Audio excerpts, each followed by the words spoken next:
Filos y Psique. Diálogos que sanan.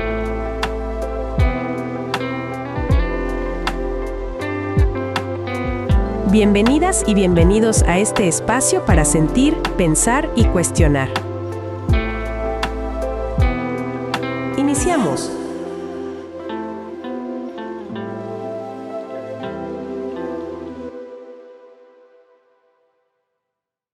Hola Oscar, ¿cómo estás? Hola Adriana, muy bien, ¿tú cómo estás? Bien, también muy bien, gracias. Fíjate que me quedé pensando, para no variar, en nuestro último diálogo y la última frase, el último comentario que nos compartiste acerca de cómo las ofertas de felicidad acaban siempre en un aparador. Y me quedé reflexionando porque es interesante ver cómo no solamente es que estén en el aparador, sino que hay una larga fila de personas esperando pasar a ver si pueden adquirir ese valioso tesoro, ¿sí? Y bueno, lo pueden adquirir muchas de las veces de una manera que consideran inmediata, suficiente, pero luego se les va de las manos. Es como si quisieran, ah, como un niño, ¿no? Ingenuo que quiere atrapar un arco iris para hacerse un abrigo. Sí, y que finalmente, pues bueno, esto simplemente no es posible. Entonces, vivir como con esa ilusión, como con esa, persiguiendo, ¿no? Como decíamos en el diálogo anterior, persiguiendo ese objetivo de felicidad y que decíamos que muchas veces ni siquiera sabemos qué cara tiene, a qué se parece, cómo es, qué es lo que estamos buscando. Sí, me parece que ahí está la clave de cómo entender esta búsqueda de la felicidad, en esto que comentas, como primero en preguntarnos y en buscar cuál es el significado de eso que llamamos felicidad, porque como bien comentas, pienso en este niño que está buscando atrapar el arco iris y que el arco iris pues tiene una forma de ser o tiene, digamos, como una naturaleza, pues que no corresponde a ser obtenido así totalmente, ¿no?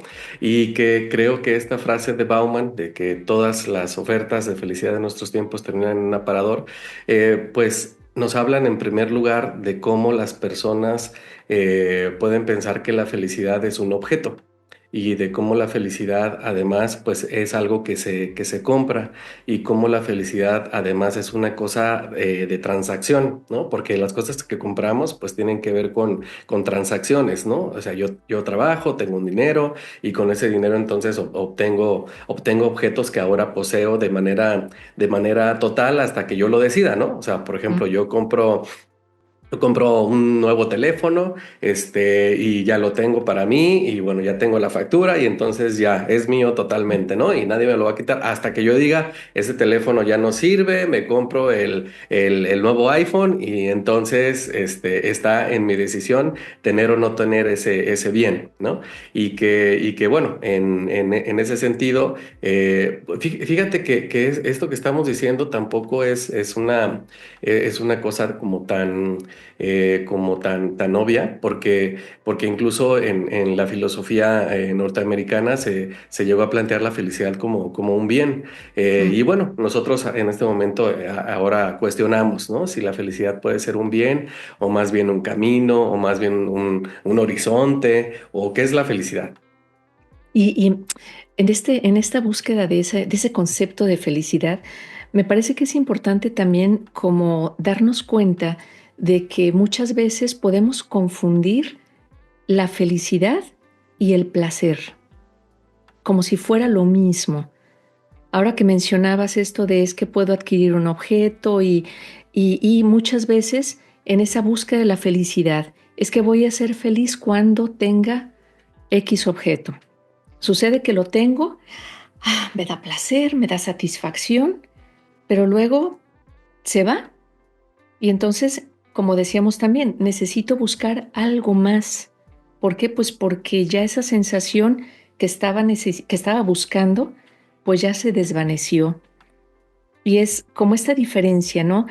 El placer como algo externo, como algo efímero también, y la felicidad como algo más interno y como algo que depende más de nosotros y no de lo que hay alrededor, de las otras personas, de los objetos, de las situaciones, sino ese estado de bienestar que también habíamos comentado en algún momento. No como de una euforia, ¿no? Porque muchas veces es como esa idea de la felicidad como un estado de euforia permanente.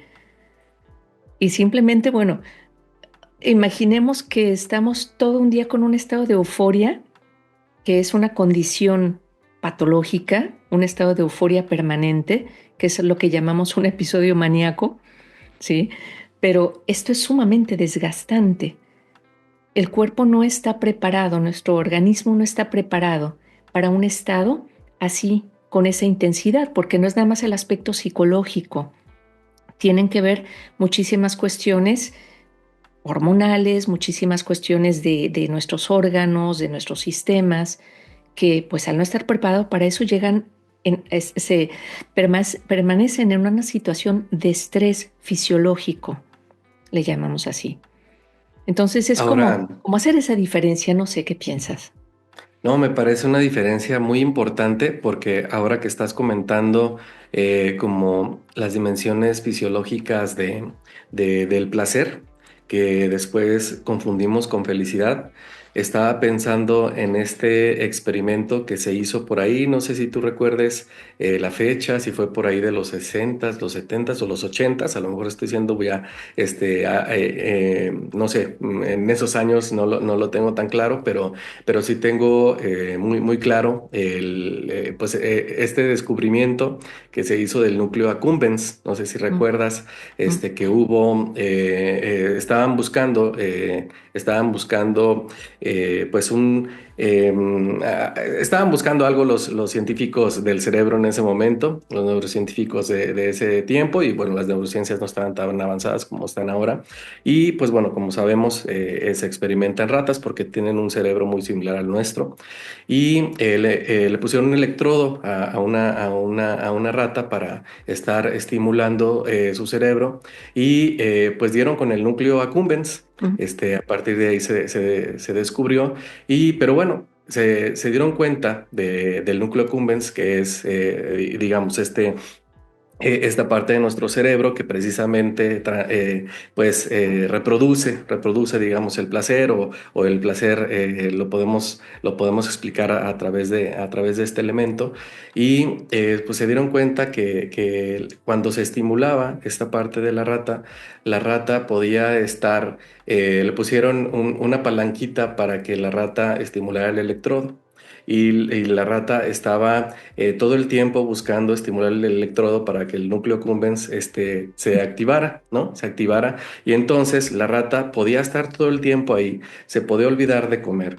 Le pusieron después otro elemento, ¿no? Que la rata tuviera una descarga eléctrica si pasaba pues a donde estaba la palanquita, y a pesar de eso la rata estaba buscando seguir descargando el electrodo del placer, ¿no? Y entonces la rata murió de hambre, la rata murió, no le interesaba reproducirse, a la rata ya no le interesaba otra cosa más que jalar la palanquita. Claro, claro, precisamente es esto que comentamos, ¿no? Pues simplemente no estamos diseñados para eso, ni la rata tampoco, la pobre rata murió Sí, toda llena de placer, pues, pero, pues murió toda bueno, llena de toda placer, llena ¿no? de placer. Y bueno, es esa búsqueda, ¿no? Esa necesidad. En esta búsqueda para tratar de entender qué es lo que pasa, qué es la felicidad, en dónde está la felicidad, en dónde la podemos identificar, si está en ese núcleo accumbens, si está, en qué lugar está, pues ha habido, como bien dices, se han desarrollado muchísimo las neurociencias y se han encontrado cosas muy interesantes. Me viene a la mente el, la situación de un monje budista, Mathieu Ricard, un monje budista francés, que fue estudiado porque llamaba la atención su personalidad, cómo era, y es un hombre que, bueno, como todo budista, pues la práctica de la meditación es un pilar importante, ¿no? Este señor era un biólogo molecular que tenía un puesto muy importante, una carrera profesional súper prometedora, y un día dijo, esto no es lo que yo quiero, y se fue al Tíbet, ¿no?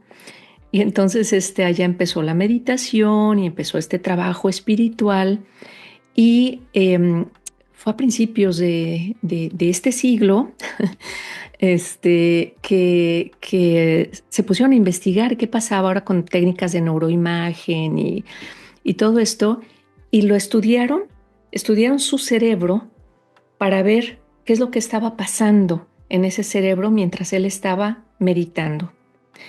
Y se dieron cuenta de que había una actividad muy importante en las áreas prefrontales de su cerebro cuando él estaba haciendo la meditación. Y sucede que esas áreas prefrontales, perdón, tienen mucho que ver con capacidad de atención, concentración, con la sensación de bienestar mental, en fin. De tal manera que al final de este estudio, él fue identificado como el hombre más feliz del mundo. Sí, y esto, o sea, lo ve sus hábitos de monje, o sea, no tiene, no posee cosas que podemos pensar que pueden dar la felicidad, y todo está en su interior. Eso por hablar de algunos ejemplos de lo que pasa en nuestro organismo con las sensaciones de bienestar. Sí, y en esto que comentas acerca de este monje o de esta persona que se transforma en Ujú. monje, pensaría que hay una actitud, digamos, inicial, ¿no? Y que esa actitud inicial tiene que ver con una búsqueda y como desplazarse, como el hecho de desplazarse.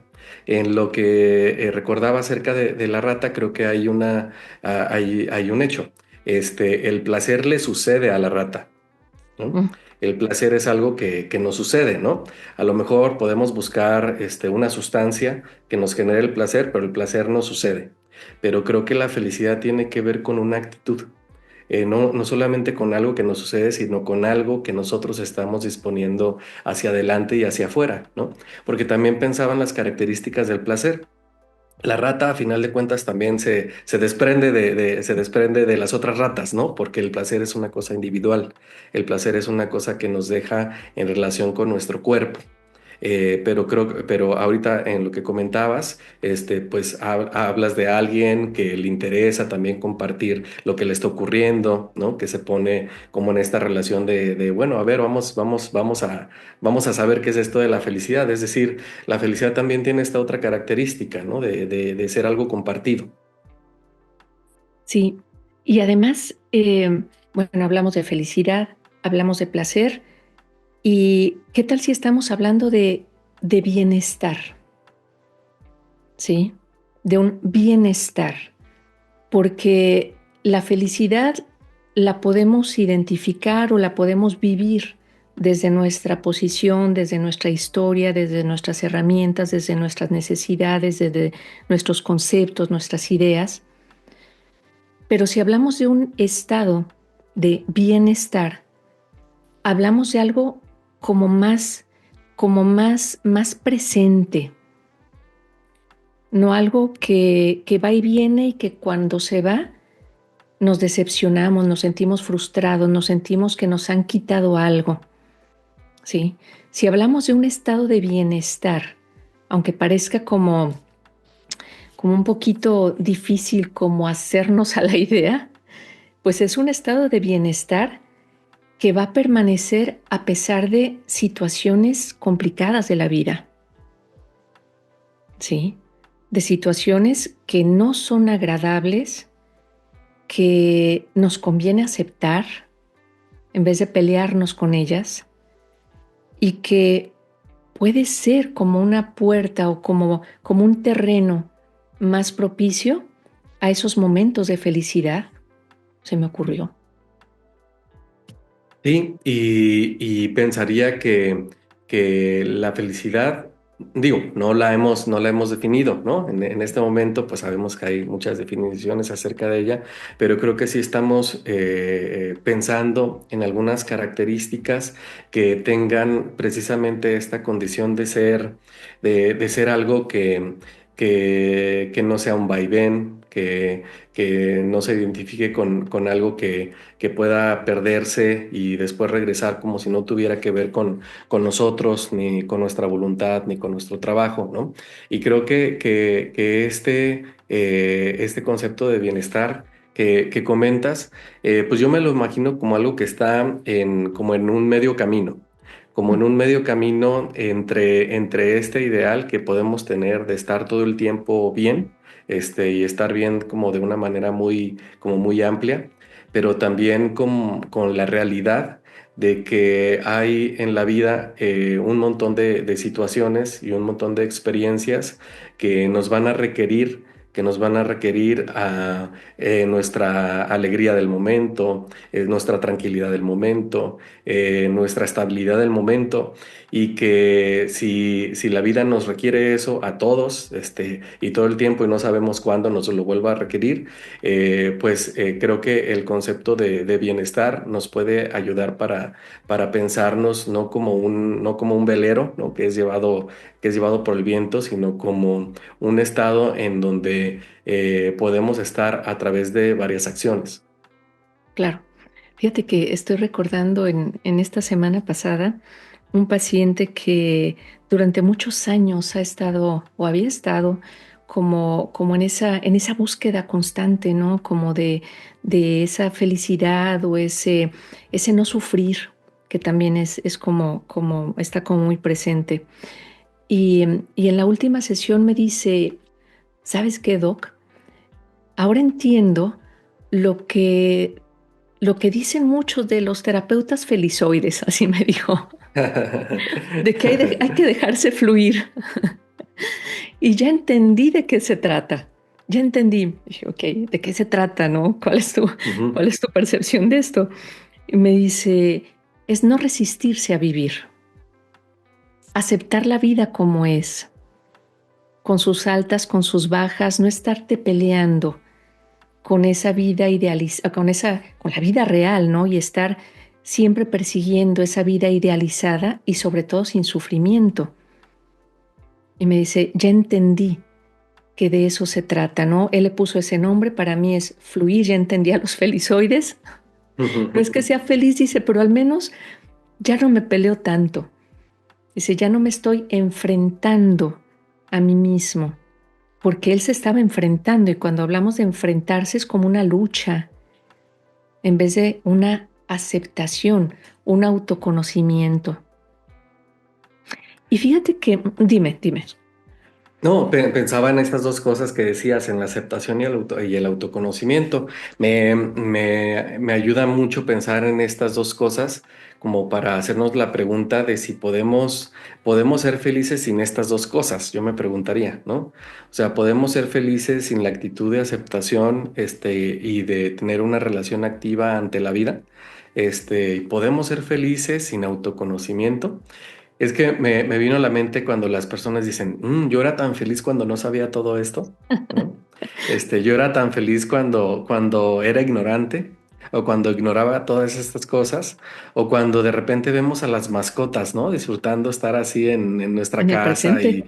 y en el presente, exactamente, ¿no? En el presente, y que decimos, mira, me gustaría tener la vida de perro que tiene mi perro, ¿no? Sin preocupaciones, comiendo tranquilamente, disfrutando, y bueno, pues es decir, como sin el conocimiento de las dificultades, ¿no? Entonces yo me preguntaría si pudiéramos ser felices sin esta actitud de aceptación, o sin un autoconocimiento, ¿no? Me venía también por ahí la frase de un escritor. Estaba reflexionando acerca de nuestra relación con la felicidad.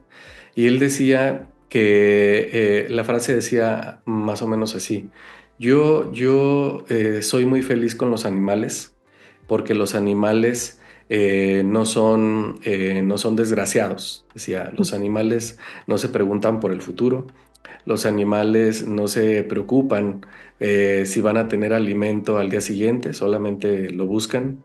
Los animales son nobles, solamente atacan cuando les corresponde. Es Mm. decir, los animales, él decía eso, ¿no? Yo creo que lo te podemos cuestionar, pero decía, los animales están, ¿no? Y decía, y en cambio me cuesta mucho trabajo estar con los seres humanos. Decía, porque los seres humanos se preocupan por las cosas que aún no tienen ni aún llegan. Están muy angustiados por lo que van a tener o lo porque van a dejar de tener y pueden llegar a ser y pueden llegar a ser agresivos si no obtienen lo que quieren. Definitivamente, yo creo que estamos bien posicionados en estos tiempos para darnos cuenta de esta realidad, ¿no?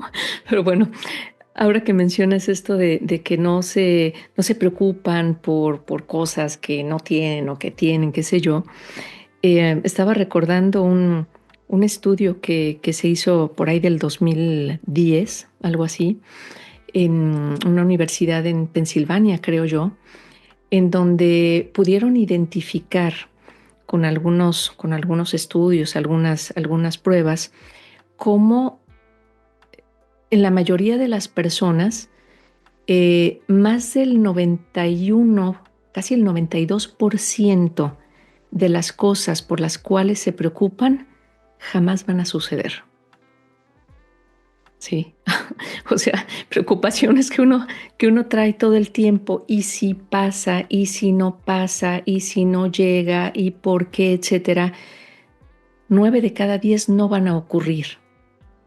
Y el problema es que, o lo triste, es que pues estamos invirtiendo tiempo en ello, estamos invirtiendo energía, estamos invirtiendo muchas cosas que no vamos a recuperar y que finalmente es por nada, porque estamos solicitando a nuestro organismo todas las reacciones, todas las respuestas fisiológicas que están destinadas a defendernos y actuar en caso de peligro, las estamos solicitando de manera innecesaria. Por eso al final del día, pues muchas veces estamos muy cansados. No tanto por lo físico, las actividades físicas, muchas veces es la actividad mental. Porque luego además vamos a la cama y vamos a la cama con los problemas imaginarios, que no son reales. Y muchas veces eso perturba el sueño. Y al perturbar el sueño, que bueno, vamos a ver también la importancia de todo esto, pues al día siguiente no estamos bien y despertamos con una sensación de malestar y bueno, hay círculos viciosos que estamos allí retroalimentando de una manera muy, muy, muy insistente. Y creo que pensaba en lo que algún elemento de la filosofía helenística nos pudiera dar en torno a esto que compartes, en torno a cómo poner en su lugar esta preocupación por el futuro. Y porque esa preocupación por el futuro supone que nosotros sabemos qué va a pasar, ¿no? Esta preocupación por el futuro además supone que nosotros que como si las cosas estuvieran hechas a la medida de lo que deseamos, ¿no? Mm. Y esta preocupación por el futuro también implica como una dificultad de vivir en el presente. Y pensaba en algunos elementos de la filosofía helenística, por ejemplo, que los estoicos, también los epicúreos, y creo que los cínicos compartían en su momento esta perspectiva acerca de que la eudaimonía se consigue en la educación que podemos tener de nuestro placer o de nuestra razón Mm. o de nuestras conductas en dirección a aceptar cómo es el cosmos. Mm. Ellos proponían, ¿no? Y en su tiempo, bueno, el cosmos sería como la idea que ahora nosotros podemos decir que tenemos del mundo. Ahora Mm. nosotros tenemos pues una idea del mundo y además tenemos como mucha ciencia que nos permite ver que dentro de la galaxia somos una partícula, ¿no? Los estoicos, los epicúreos, los cínicos no estaban tan alejados de esta, digamos, de esta constatación. Además que ellos pues no tenían la ciencia en su momento para poder decir eso, ¿no? Pero también podían entender que formamos parte de un conjunto más amplio, más amplio, ¿no? Y que por ejemplo, ellos podían preguntarse, pues, cuáles son las leyes del cosmos, ¿no? Y bueno, podían, hay varias cosas que comentar al respecto, pero una que creo que es muy importante es decir que el cosmos es indiferente. Mm. El cosmos, es decir, lo que nosotros hoy consideraríamos, no sé, como todo el conjunto de lo existente, ¿no? Y el cosmos es indiferente. Es decir, a él, pues, el asunto de la muerte, el asunto de los fenómenos naturales, esas son cosas que corresponden a las leyes del cosmos, ¿no? Y que nosotros no podemos hacer nada en torno a esas leyes. Nuestra voluntad y nuestro deseo es muy pequeño y no corresponde a esas leyes del cosmos.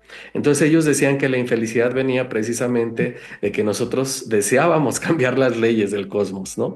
Y creo que eso lo podemos aplicar a lo que estabas comentando, Adriana, ¿no?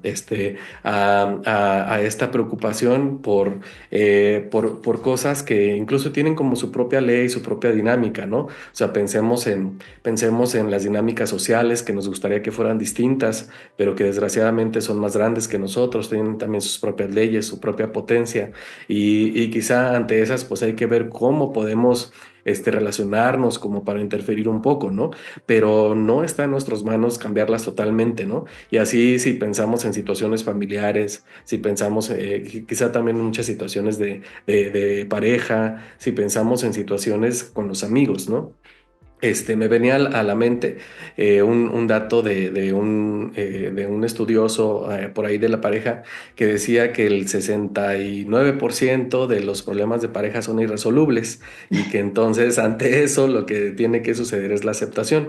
Y menciono esto porque después vamos a ver ese tema, pero también porque me parece que en todos los ámbitos está este hecho de que ante las cosas, pues nos queda el discernimiento, la aceptación, una actitud activa de cómo involucrarnos en eso que no podemos cambiar del todo. Sí, creo que habíamos comentado en algún otro momento el tema de la aceptación y la resignación, que son cosas diferentes, ¿no? La aceptación de una manera activa, o sea, acepto este orden del universo, no me peleo con ello, y yo qué puedo hacer en mi posición, o sea, desde mi lugar, qué es lo que yo puedo hacer para yo estar bien, no para modificar ese orden que no puedo modificar, sino para yo estar bien aceptando este orden. Y la resignación es algo como pasivo, es algo en donde así es, no hay nada que hacer, pues me vivo infeliz, ¿no? Entonces, bueno, esa idea se me vino. Y fíjate que pensando en esto del concepto de la felicidad, ¿no? Que es como que le estamos dando por aquí, por allá y como que tenemos ideas, es difícil a definir, creo yo. Yo me quedo con una definición de un filósofo francés, André Comte-Sponville, eh, que le preguntan, bueno, ¿qué es la felicidad? Dice, bueno, la felicidad es difícil de definir, difícil de ponerle nombre, difícil de decidir qué palabras son las adecuadas para describirla. Dice, pero ¿qué tal si pensamos en que todos podemos hablar de lo que es la desgracia? Todos hemos vivido en algún momento alguna desgracia, alguna pérdida, alguna enfermedad importante, alguna situación familiar grave, condiciones o situaciones bastante fuertes. Yo creo que todos podemos hablar, es que es esa sensación, es que siento que me aprietan aquí, entonces veo todo gris, veo todo. Y luego él dice, bueno, si hablamos de que la felicidad es lo contrario, o más bien, ¿qué es lo contrario de la desgracia? La felicidad. O sea, si yo no tengo una desgracia, entonces soy feliz. ¿Sí? O sea, no hay que buscarle más cómo defino la felicidad, más bien, no estoy en desgracia, no, entonces estoy feliz. Nada más como por exclusión. No sé qué Sí, opines de sí, sí, por de exclusión. esta idea. Sí, me parece en primer lugar que ante la exigencia de felicidad tenemos muchos recursos como este que nos compartes, ¿no? De este filósofo francés. Y pensaría que entonces, ahorita que comentas, por exclusión, ¿no? Por Ujú, exclusión podemos determinar que si no estamos en desgracia, estamos felices. Pues creo que en esta definición se implica un ejercicio de autoconocimiento, se implica un ejercicio de aceptación, se implica también como un ejercicio de posicionamiento ante la vida y creo que también se implica un cierto coraje o valentía porque me parece que ante la vida, pensando en la felicidad, pues el elemento de coraje y de valentía, son necesarios, ¿no? Y con eso, a lo mejor ya nos estamos acercando al final del conversatorio de hoy.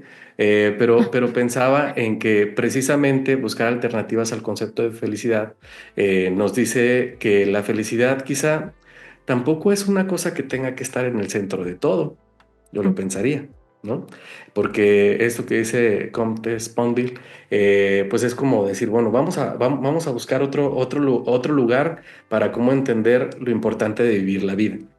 Mm, Y yo creo que la felicidad es un concepto que podemos discutir y que podemos decir, bueno, ¿quién nos lo impuso? ¿No? ¿O por qué se impone de esta manera como ahora lo estamos viviendo?